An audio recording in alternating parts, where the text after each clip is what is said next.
बच्चों inter class हम लोग यहाँ पर डिटर्मिनेंट में इन्वर्स मैट्रिक्स को आज समझेंगे। और इन्वर्स मैट्रिक्स क्या है हमारी, इसमें कह रहे हैं सब मैट्रिक्स। सब मैट्रिक्स इसका है, उसमें आपको देखना है कि सब मैट्रिक्स क्या है, उप आव्यूह। ठीक है, उप आव्यूह में हम ये देख रहे हैं आव्यूह जो दिया होगा हमें, उसी की कुछ पंक्तियों और स्तंभों को छोड़ देने पर जो हमें प्राप्त होंगी उनको हम लेते हैं तो वो कहलाते हैं उप आव्यूह, यानी कि सब मैट्रिक्स। यानी मैट्रिक्स के ही कुछ भाग को हम ले लेते हैं तो वो सब मैट्रिक्स के रूप में आ जाते हैं। जैसे A1 है, इसमें से 7 में से हमने निकाल लिया, यानी सिंगल एलिमेंट भी हो सकता है। A2 क्या कह सकते हैं हम, 1 2 करके 1 2 ले लिया हमने और 3 4 ले लिया, तो आपने ये देखा ये इस टाइप का ले लिया हमने। और यहाँ पर हमने A3 लिया है, जैसे कि इसको ले लें अगर हम, ये 7 लिया है, ये वाली एक मैट्रिक्स तैयार हुई है हमारी। और 5 7 3 2 7 3 4, तो इस तरीके से ये हमारी ये मैट्रिक्स तैयार हुई है पहली। और R1 और R3 रो को हमने लेकर यहाँ पे मैट्रिक्स तैयार की है जो A3 मानी है। हमने A4 ली है जो मैट्रिक्स हमारी क्या है 5 3 1 1, यानी C1 और C2 को लेकर हमने जो मैट्रिक्स तैयार की है। तो यहाँ पे आप ये समझ सकते हैं ये क्या है आपका R1 और ये है R3, C1 और C2। तो इस तरीके से आपने ये 4 मैट्रिक्स जो है वो देख ली।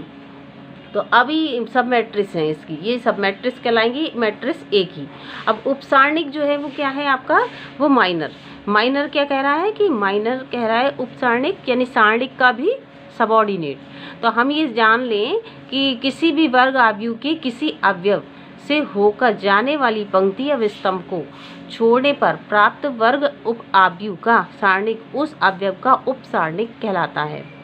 ठीक है, तो इसमें हमें क्या है, इसे MIJ के रूप में लिखते हैं, MIJ से प्रदर्शित करते हैं। यहाँ पर इनका क्रम जो है सारणिक का जो क्रम होता है, जैसे कि क्योंकि वर्ग मैट्रिक्स होती है तो 2 का या n का होगा, तो इसी तरीके से उप सारणिक का क्रम क्या होता है, उसका एक कम होता है, यानी n-1। यानी कि अगर 3 है उसकी मैट्रिक्स 3/3 की ऑर्डर की तो 3 हो जाएगा, तो 3-1 यानी कि 2/2 की मैट्रिक्स हो सकती है। वो उप आव्यूह जो होगा वो 2 का होगा। ठीक है, तो हम ये जानेंगे यहाँ पर हमने एक मैट्रिक्स लिए है, मैट्रिक्स का हमने जो है डिटर्मिनेंट ले लिया और उस डिटर्मिनेंट का जो है यानी कि सारणिक का हमने उसके MIJ निकाले हैं। तो MIJ क्या हो सकते हैं, I यानी कि रो और J यानी कि कॉलम।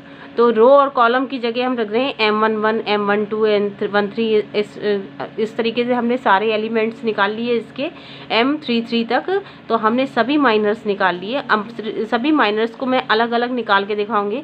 M11 के लिए क्या है, A11 की जगह जो हमारा है आव्यूह में A11 उसकी जगह हमने ले लिया, तो इसका माइनर क्या आया, उसी रो, यानी कि हमने इसको अगर लिया तो इसी रो की पंक्ति और इसी विप्रक्त के कॉलम को हम लेस करेंगे तो जो बचेगा वो अवयव हमारे यहाँ कहलाएंगे। ठीक इसी तरीके से M12 ये आया हमारा, तो इसी के रो और कॉलम को सब्ट्रैक्ट करा तो 17 और 2 4 आएगा, 17 और 2 4।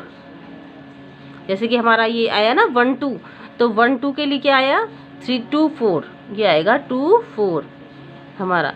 ठीक इसी तरीके से ये M13 के लिए लेंगे तो 1 1 7 3। ठीक इसी तरीके से M21 के लिए लेंगे तो ये आ जाएगा आपका 3 2 3 4। ठीक है, M22 के लिए लेंगे तो ये हमारा आ गया, तो ये रो गई, ये कॉलम गया, तो बचा 5 2 7 4। ठीक है, इसी तरीके से M23 के लिए इसके लिए लेंगे तो इसी वाली रो को जाएगा, ये वाली कॉलम जाएगा, तो 5 3 7 3। ठीक है, M31 के लिए लेंगे तो M31 कितना आ जाएगा आपका, ये जो आया ये तो आया 3 2 1 2। M32 के लिए लेंगे तो ये इसका आया, ये रो गई, ये कॉलम गया, तो 5 1 2 2। और इसी तरीके से M33 के लिए लेंगे जब इसके लिए लास्ट के लिए तो M3 1 1। इस तरीके से हमारे सारे माइनर्स आ गए। तो अभी आप ने ये जाना माइनर्स क्या होते हैं उपसारणिक के। तो उप आव्यूह निकालने के समझ लिया और जो उप आव्यूह है उसे निकाल लिया, उप सारणिक को निकाल लिया। दो बातें आपने समझ ली, मैट्रिक्स और सारणिक के जो सारणिक है और उप आव्यूह। ठीक है, अब आप समझेंगे कोफैक्टर्स को। कोफैक्टर क्या होता है, सह गुणनखंड। ये सब हम क्यों पढ़ रहे हैं, क्योंकि हमें इन्वर्स मैट्रिक्स चाहिए, तो इन्वर्स मैट्रिक्स के लिए इन सब का प्रयोग होगा। तो सह गुणनखंड क्या है, गुणनखंड तो आप जानते ही, सह गुणनखंड है उन्हीं के अनुसार C11, जैसे माइनर्स हमने निकाले M11 AIJ के अनुसार, तो CIJ निकालेंगे, तो CIJ MIJ का है ये। इसी तरीके से C11 C12 C13 हम इस तरीके से निकालेंगे, लेकिन यहाँ पे जो एक फार्मूला है उसको आप ध्यान में रखेंगे। ये फार्मूला है हमारा क्या, कि CIJ किसके बराबर है हमारा, -1 की पावर I + J, और माइनर क्या है MIJ, ठीक है, माइनर MIJ अवयव AIJ का उपसारणिक है। तो 11 के C11 के लिए, C12 के लिए और C13 के लिए हम क्या कर देंगे, -1 की पावर 1 + 1, यानी पहली रो पहला कॉलम ऐड करके 2 आ गया, M11 की जगह 11 रख दिया, जो आपका माइनर चल रहा था उसको आप रख देंगे, तो उसकी वैल्यूज़ निकाल लेंगे। क्या वैल्यूज़ होगी, 4 - 6, तो 4 - 6 हमने यहाँ रख दी, ये पॉजिटिव आ रहा है तो ये -2 हो गया, ठीक है। ऐसे ही C12 निकाल लेंगे, तो इसमें भी हम माइनर M12 रख देंगे, जो भी उसका मान होगा, तो 4 - 14, ठीक है। तो 4 - 14 आया आपका, तो यहाँ पर 4 - 14 आ गया 10, ठीक है। तो यहाँ पे ये आपका आ गया -1 की पावर 3 जो है वो माइनस में आएगी, तो माइनस बाहर आ गया, और इसका ऑलरेडी माइनस था तो ये प्लस हो गया। तो यहाँ पर आपने ये देखा कि C13 11 निकाल लिया, C12 निकाल लिया, अब C13 के लिए लेंगे, यानी कोफैक्टर आप निकालते जा रहे हैं, और इसका मान भी सिमिलरली ऐसे ही निकाल लेंगे। तो ये नेगेटिव आ रहा है, ये डिपेंड करता है सिर्फ इस पर कि -1 की पावर 1 + 3 हमारी पॉजिटिव नेगेटिव वैल्यू इसके अकॉर्डिंग आएगी, और ये जो आपका जो है माइनर, उसकी अपनी अपनी जो मान है, उन दोनों का मल्टीप्लिकेशन ही टोटल मान कहलाएगा।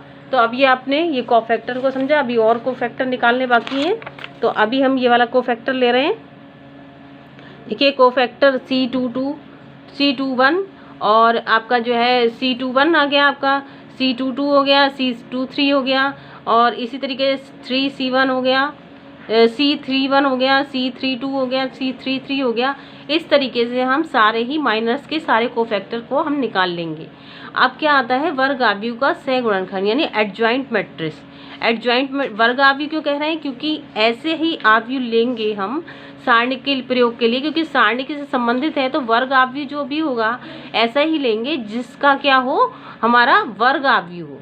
ऐसा आव्यूह ना हो जो कि वर्ग ना हो, तो हम लेंगे वर्ग आव्यूह का सह गुणनखंडज, सहखंडज यानी कि एडजॉइंट मैट्रिक्स। अब आपने देखा सह गुणनखंड के बाद सहखंडज पढ़ रहे हैं हम, तो इसमें एडजॉइंट ऑफ ए से व्यक्त करते हैं इसको, ADJA, ठीक है। तो एडजॉइंट ऑफ ए ऐसे बोलते हैं हम इसे, और इसके लिए हम इसे एडजॉइंट ऑफ ए को कहते हैं CIJ का ट्रांसपोज, तो ट्रांसपोज ऑफ CIJ। अब इसको निकालेंगे हम, चूँकि CIJ हम इसको रख सकते हैं, तो CIJ कैसे रखेंगे, इस फॉर्म में रखेंगे हम, जितनी वैल्यूज़ निकाली हैं उनका ट्रांसपोज देखेंगे, और उस ट्रांसपोज का फिर हम क्या कर देंगे, ये हम ट्रांसपोज कन्वर्ट कर रहे हैं, ये पहला कॉलम है जो कि पहली रो बन गया। आप जानते सभी लोग ट्रांसपोज क्या था, कि जो रो जो कॉलम है वो रो बन जाएगा पहली, और जो दूसरा कॉलम है वो दूसरी रो बन जाएगा, और जो तीसरा कॉलम है वो तीसरी रो बन जाएगा। इस तरीके से सारे एलिमेंट्स को लेते हुए आप ले आएंगे, ठीक है। अब क्या है, हमारी अगली चीज़ है कि सहखंडज के जो हैं एडजॉइंट मैट्रिक्स जो प्राप्त हो जाती है, तो उसकी कुछ प्रॉपर्टीज़ भी होती हैं। उस प्रॉपर्टीज़ को अगर हम ध्यान में रखेंगे तो कुछ क्वेश्चंस ऐसे आ सकते हैं जो प्रॉपर्टीज़, कोई एक प्रॉपर्टी देखकर हम उसमें जो है वो उसके अकॉर्डिंग क्वेश्चन कर सकें। तो अभी आपको प्रॉपर्टीज़ के बारे में समझना है। तो पहली प्रॉपर्टी इसकी ये है कि वर्ग आव्यूह होने पर इसमें क्या है कि A adjoint of A is equal to A का सारणिक, है ना, डिटर्मिनेंट इनटू क्या होगा, उसी मैट्रिक्स के ऑर्डर का आइडेंटिटी मैट्रिक्स की मल्टीप्लिकेशन वो इसके बराबर होगी, या फिर एडजॉइंट ऑफ A। ये तीनों ही चीज़ें आपस में कंडीशनली एक दूसरे से रिलेटेड हैं, बराबर हैं, तो इस बात को हम लेके चलेंगे। सेकंड पॉइंट जो है adjoint of A, adjoint of A का हम सारणिक निकाल लें, ये जो आव्यूह प्राप्त होता है उस आव्यूह, क्योंकि ये सब आव्यूह हैं, देखिए ये आव्यूह प्राप्त हो रहे हैं, आव्यूह से हम सारणिक ले लें उसका मान, और A के सारणिक की जो क्या कर दें हम, उसकी एक कम कर दें, क्या जो क्रम है उसका कम, यानी कि ये क्या कहलाएगा आपका उप सारणिक।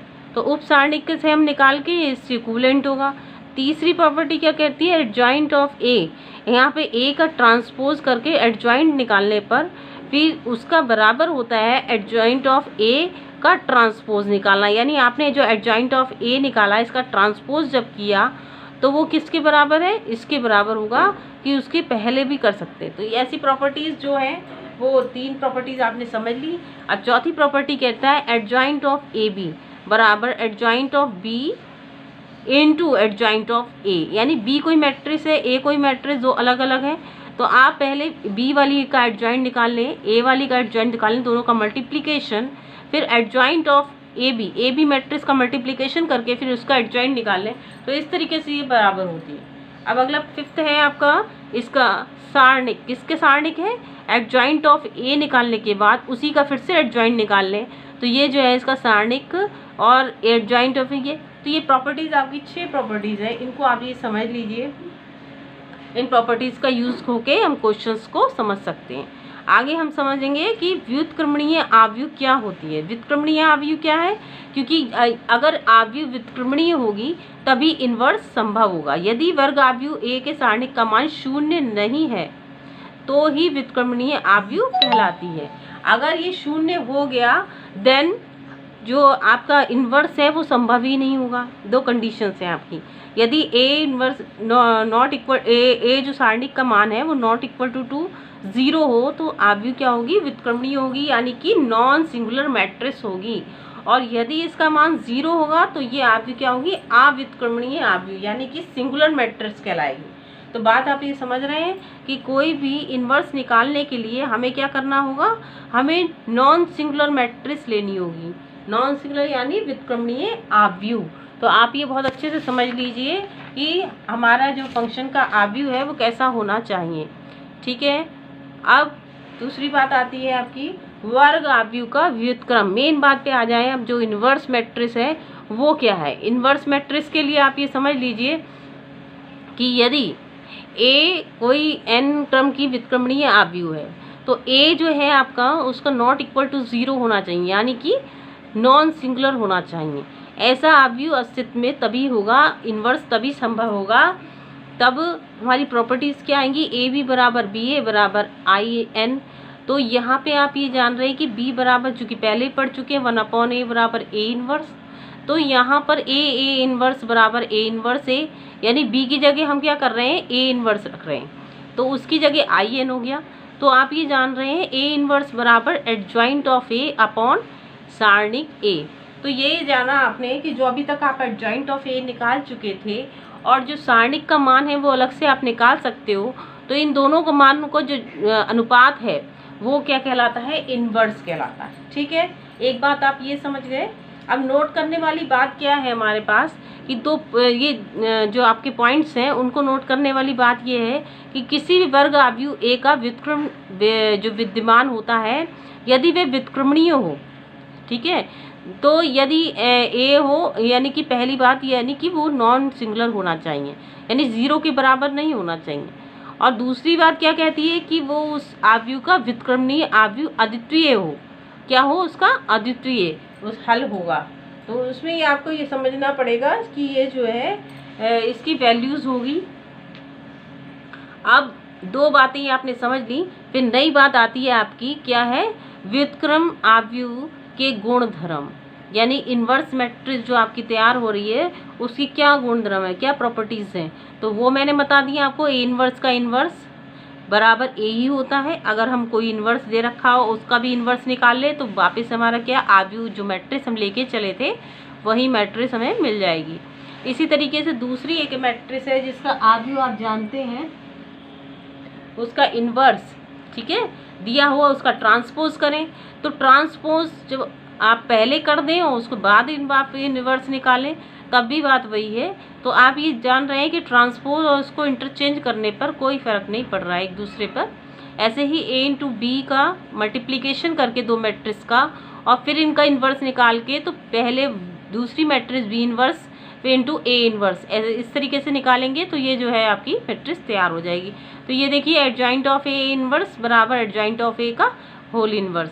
तो ये प्रॉपर्टीज़ कुछ ऐसी दी हुई हैं जिनको आप ध्यान में रखेंगे।